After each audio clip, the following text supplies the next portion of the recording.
Dan, how you doing? I'm good, yeah, good. You just finished training. How to talk us through that? What were you up to today? Just the usual, going through the drills, the pads, getting used to the gloves, what I'm going to be fighting in, and just testing out my moves and all of that. But throughout, and you've got a little bit of a smile on your face now, but you seem to, as mad as it is, you seem to quite enjoy it. Yeah, of course, I love it.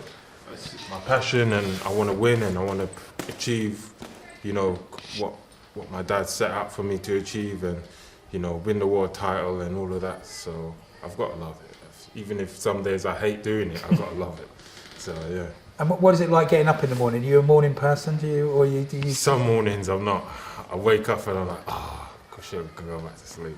But Dad, you know, it's just part of the job, part of the, you know, no pain, no gain, they say. So. How long have you been with Shane now? How long? When did that first? Well, this has been we've been together, working together about a year and a bit, maybe 2. So it's been, you know, good progression, you know, skill-wise and just mentality-wise, and learning little things about the business as well as the boxing.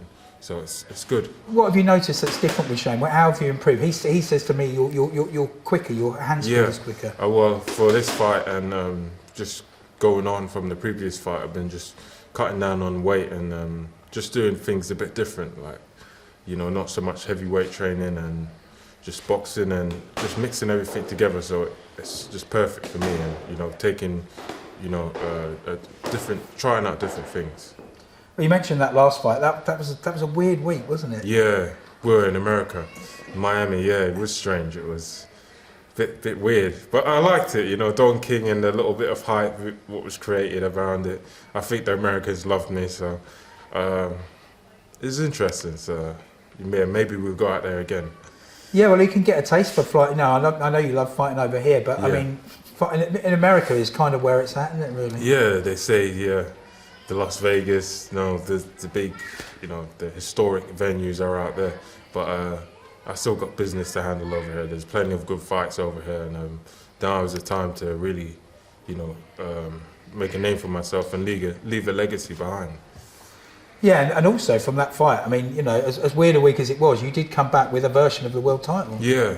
So it's strange. It was meeting Don King, you know, the drama afterwards and all of that. It was a good experience, good learning experience. That's what it was. And that title, what does that title mean to you? It means that, you know, I'm at the front of the queue now for the challenging for the world title, the real thing, and you know, that belt and me keep winning. That's going to take me, you know, where I need to be. And there is some massive fights on the horizon for you, isn't there? I mean, I know we'll come on to this fight in a minute, but we're not going to overlook that, of course. But if and when you get the job done, but you're right in line now. Yeah, definitely. It's, all them guys out there, you know, they can get it. You know, they really can. It's on. As soon as I come through these next few tests, and I'm ready for anyone. I'm ready for them all. Is there anyone that, like, you look at and go, No, not for me. And if I felt like that, I would get out of the sport. This is not, you know, in this game you've got to believe in yourself, and you've got to know that you've got the tools to win and beat anyone in your division. And this is serious business, and I'm a serious fighter, so I'm going to show the world and shock the world. Fury's obviously fight Chisora on your bill. First of all, what do you make of that fight? Two good fighters, good warriors. I think Fury, of course, but I think, you know, you never can count out Derek. He's, you know, one punch can change everything in boxing, so it'll be interesting to see, but obviously Fury. And I think we all expect, once that fight's done, it's going to be Fury against Usyk for all the belts. Is that fair to say? Do you think that's going to happen? Who knows? I think Usyk's just out there for the big fights. Who knows? He might fight Deontay or whoever next. And what do you make of him? He's a good fighter. I think my style, though, is perfect for a guy like him. I'm not that, you know, big Clumberson sort of heavyweight. I'm a boxer, aggressive, and I can move fast in and out, and that will definitely create problems for him. And we'll come on to another one. I think your trainer said this is possibly In terms of style, the hardest one for you, Joe Joyce? Definitely, next time we would definitely be ready for him. You know, as I said before, I was doing my apprenticeship first, and a bit more experience and know-how, I would have, you know, I could have definitely beat him. You know, look at all the guys that he's fought since. He's bashed them all up. He never bashed me up like that. So I take that, and just about growing and maturing for me. And did you watch that Parker fight? With Yeah. Some? Hellacious, wasn't it? A war. Parker took some good licks in that one.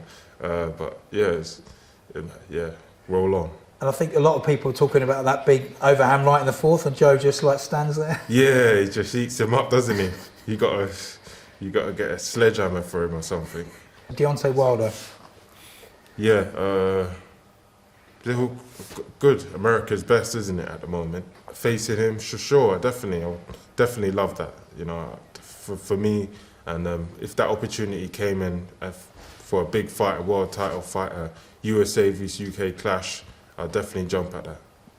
And then you've got the two other boys we mentioned, his name, Chisora and White. I mean, are they still in the reckoning, do you think, or is that going to be? Are you aiming for bigger than that now? I am aiming for bigger than that, but who knows? You know, if he didn't want the smoke last time, but we'll see. Who's that? Sorry? Dylan White didn't want the smoke last time, so let's have it. Let's see what they want.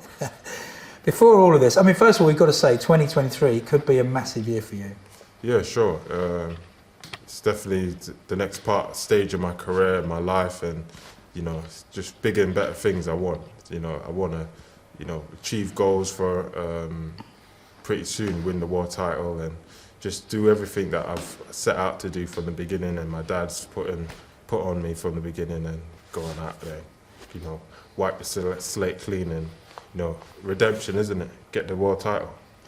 And I know you don't have to put time limits on this, but when would you expect to be I know you're a world champion now, a version of the world title, but when would you expect to be bona fide world champion? Soon as I get the chance, and one of them, you know, they step up to the plate, and you know, I want to fight everyone. So as soon as that can materialise, then it will be. I've not got no, you know, year or whatever. In boxing, you never know what's going to happen, and in life, and you never know what's going to happen. But I'm staying ready all the time. But you certainly seem confident. It doesn't seem like you're fazed by any of them. I'm not. I'm seriously not. I think for the training that I've put in, and you know, the work that my dad's done with me from a little kid, it's now time for me to really believe in myself and go out there and reach for the stars. But first of all, you've got a small matter of a fight on December the 3rd. Yeah. Talk us through that. What do you know about this guy? I don't know too much about him. He's, you know, South African. We're going to see what he's got. I'm not taking him too lightly or anything, but I'm 100% ready for him. That's all I say. By any means necessary, you know, and we'll go out there and do what I do properly. I'll stop him quick. He's a smaller guy as well, isn't he? He's obviously a cruiserweight coming up. Does that present any problems, like fighting someone that's smaller like that?